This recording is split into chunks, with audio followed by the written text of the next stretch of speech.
Okay 11th class, कैसे हैं आप सब। देखिए, आज मैं आपको जनरल एंट्रीज के फॉर्मेट बता रहा हूँ। क्या बता रहा हूँ? जनरल एंट्रीज के फॉर्मेट। जैसे जनरल एंट्री का फॉर्मेट क्या होता है? ये होता है, ऊपर जो होता है वो डेबिट होता है और जो नीचे होता है वो अकाउंट होता है। यहाँ पे डेट लिखी जाती है, यहाँ डेबिट अमाउंट, यहाँ क्रेडिट अमाउंट और description of the general entry. भाई किस जो भी आपकी एंट्री है उसका डिस्क्रिप्शन वहाँ पे दिया जाता है। अब आपको मैं बताऊंगा कि डेबिट और क्रेडिट क्या होता है। अब आप बोलोगे सर डेबिट मतलब अपने पास से पैसा गया और क्रेडिट मतलब अपने पास पैसा आया। ये सही बात है, यही बात है। डेबिट मतलब अपने पास से पैसा गया और क्रेडिट मतलब अपने पास से पैसा आया। डेबिट मतलब खर्चा और क्रेडिट मतलब इनकम। यही सीखा होगा आप लोगों ने। चलिए ठीक है, थोड़ा सा मैं आगे वो बताता हूँ आपको, फिर देखते हैं अपन आगे। यहाँ पे दिया है वही एक और तरीका। यहाँ पे डेट आ जाती है, पर्टिकुलर बिजनेस ट्रांजैक्शन जो डेबिट क्रेडिट हो रहा है उसका वो फोलियो, जिसमें जो बिल नंबर वगैरह होता है वो डेबिट और क्रेडिट। फिर यहाँ पे एक और फॉर्मेट आ गया। ठीक है, अब यहाँ पे कुछ सिंपल जनरल एंट्रीज दी हुई है, देख लो। जैसे जॉन टू सेल, जॉन को क्या किया? सेल किया। क्या किया? जॉन को हमने क्या किया? कुछ माल को बेचा। क्या माल बेचा? 200 यूनिट बेची उसने 10 रुपये के हिसाब से। क्या किया? 10 रुपये के हिसाब से। तो 2,00,000 और $2,000 के हिसाब से कुछ समथिंग हो गया वो। तो जॉन टू सेल मतलब किसको माल बेचा? जॉन को माल बेचा। देखो, ये जनरल एंट्री डिपेंड कहाँ पे करती है, पहले ये समझ लो। जैसे मेरी कंपनी है, मेरा शॉप है, तो जो मेरे पास से बाहर जा रहा है और जिस वजह से जा रहा है ना, तो मेरे पास से कोई चीज़ बाहर गई। जैसे किसको, मेरी दुकान थी, मैंने माल बेचा। किसको माल बेचा? जॉन को। क्या किया? सेल किया। अगर मैं जॉन को नगद माल बेचता तो मैं क्या एंट्री करता? Cash account debit to John. क्या एंट्री करता? ऐसी एंट्री करता कि John account debit to cash करता। ये बात भी सही है भाई, मेरे पास कैश आ रही है कि जा रही है। ठीक है, तो यहाँ पे क्या कहा? John account debit to sale, John debit हो गया। क्यों डेबिट हुआ? कि जॉन हमारा क्या हो गया? डेप्टर्स हो गया। भाई उसको हमारे पैसे देने हैं, मैंने जॉन को माल बेचा तो जॉन डेप्टर्स हो गया। जॉन फिर मुझे क्यों डेप्टर्स हुआ, उस पर क्यों आया? क्योंकि भाई मैंने उसको माल बेचा। अगर आप उसकी एंट्री करने जाएंगे,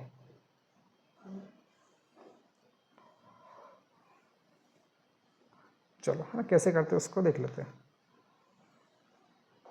हाँ, समथिंग आ गया बड़ा सा। ठीक है, चलो बड़ा हो गया।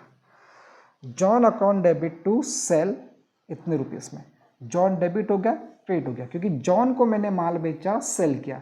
अब जब जॉन मुझे पैसा वापस करेगा तो मैं क्या एंट्री करूंगा? Cash account debit to John. जब मेरे पास पैसा आ रहा है, मेरे पास पैसा आ रहा है, जो चीज़ मेरे पास आ रही है उसे मैंने क्या किया? डेबिट। और जिसके द्वारा मेरे पास आ रही उसे क्रेडिट। मेरे पास से जो चीज़ जा रही है उसको मैंने क्या किया? क्रेडिट किया। जैसे जॉन को मैंने माल बेचा तो जॉन के पास माल जा रहा, मेरे पास से क्या हो रहा? माल जा रहा। मेरे पास से जा रहा मतलब मैं नीचे एंट्री की, जॉन को मिल रहा मतलब ऊपर एंट्री की। अब जॉन मुझे पैसा देगा, मैंने उधार माल बेचा उसको, तो मैं क्या एंट्री करूंगा? Cash account debit to John करूंगा। अकाउंट क्लोज हो गया। अभी जॉन डेबिट है तो जॉन क्या हो जाएगा? क्रेडिट हो जाएगा। मतलब कहने मतलब यही है कि भाई एंट्री अपन से रट के करना नहीं है, उसका मतलब लॉजिक पता होना चाहिए। जब मेरे पास से कोई चीज़ जा रही है तो मैंने उसको नीचे लिखा, और जब मेरे पास कोई चीज़ आ रही है उसको मैंने क्या लिखा? ऊपर लिखा। तो भाई मेरे पास से सेल हुआ मतलब मेरे पास से माल गया। किसके पास गया? जॉन के पास गया। ठीक है, मेरे पास से गया तो मैंने क्रेडिट कर दिया, और किसको मिला? जॉन को मिला, जॉन को। ठीक है, और जॉन ने जब मुझे पैसा वापस करेगा तो मैं क्या करूँगा? Cash account debit to John कर दूंगा। मतलब मेरे पास पैसा आया है ना, किसके द्वारा आया? जॉन के द्वारा। इस तरह की उसकी एंट्री होती है। नेक्स्ट एंट्री देखो, फर्नीचर टू बैंक। अब देखो, फर्नीचर टू बैंक, मेरे पास से पैसा गया, बैंक से पैसा मेरे पास से गया या बैंक से गया, और मेरे पास क्या आया? फर्नीचर आया। क्या आया? फर्नीचर आया। तो जो चीज़ मेरे पास आ रही तो मैं ऊपर की, और मेरे पास से जा रही है तो यहाँ से गई। तो मेरे पास फर्नीचर आया तो ऊपर एंट्री की, मेरे पास से पैसा गया तो नीचे एंट्री कर दी। क्योंकि मैंने, और बैंक क्यों आया? क्योंकि जब मैंने चेक दिया होगा या ऑनलाइन पेमेंट किया होगा, इसलिए डायरेक्ट बैंक से पैसा कट के वहाँ चले गया। अगर मैं कैश जाता तो वहाँ नीचे कैश आता। अब देखो यहाँ पे क्या दिया है? Debit account, debit account, debit, credit account, credit account. ये कब होता है? Discussion of general entry. कोई जनरल एंट्री अपने की, मतलब कुछ एडजस्टमेंट अपन ने किए, तो इस तरीके से आप उसको कर सकते हैं। ये सब बताऊंगा मैं आपको। अब देखो, मैंने रेंट भी पे किया, इंश्योरेंस भी पे किया, मेरे पास से बैंक से पैसा गया, मेरे पास से गया तो क्रेडिट हो गया। किसको गया?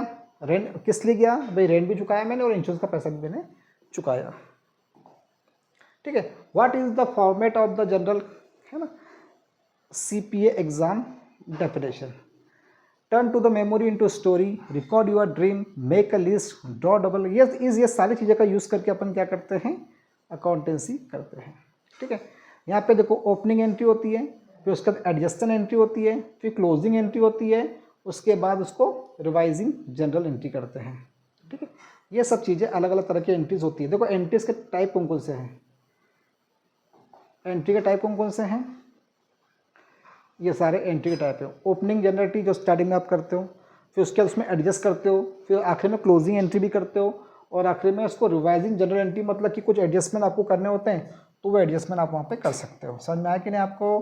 तो ये सिंपल चीज़ें हैं जनरल एंट्री की। तो एक बात आपको ध्यान रखना है कि आपके पास से जो, मेरी कंपनी है, मेरी दुकान है, मेरे पास से जो चीज़ें जा रही है ना, मेरे पास से जो चीज़ जा रही है उसको मैंने क्रेडिट करता हूँ, और जो मेरे पास आ रहा है उससे मैं डेबिट करता हूँ। कैश मेरे पास आया तो कैश डेबिट किसके द्वारा आया? राम के द्वारा आया। मैंने फर्नीचर खरीदा, मेरे पास फर्नीचर आया, पर मेरे पास से क्या गया? कैश गया। कैश के थ्रू गया, बैंक के थ्रू गया, ऐसे एंट्री, मतलब आना जाने की एंट्री ऐसे होती है।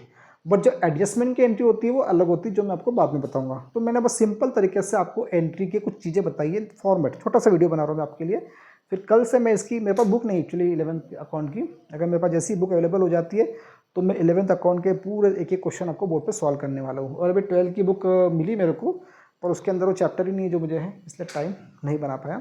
तो 11 12 दोनों के अकाउंट की बुक अच्छे से मेरे पास आ जाए तो मैं आपको सारे क्वेश्चन बोर्ड पे करके दिया करूँगा। वो जल्दी हो सकता है कि मैं 1 तारीख से आपको सारे क्वेश्चंस बोर्ड पे कराना स्टार्ट कर दूँगा। अगर आप मेरी लाइव क्लास ज्वाइन करना चाहते हो अकाउंट की और बिजनेस की, 11th वाले भी और 12th वाले भी, तो you can. Online class join करने से ज़्यादा फ़ायदा ये होगा कि आपको तो फ्री ऑफ कॉस्ट है, बस आपको मेरा वीडियो को सब्सक्राइब और लाइक करना है, उसके अलावा कुछ नहीं करना। और ऑनलाइन क्लास ज्वाइन करने से फ़ायदा ये रहेगा कि आपको क्या समझ में नहीं आ रहा, आपके मन में क्या डाउट है, आप मेरे से पूछ सकते हो। आगे आपकी मर्जी। ओके, मेरा वीडियो पसंद आए तो लाइक और सब्सक्राइब जरूर कीजिए। बाय।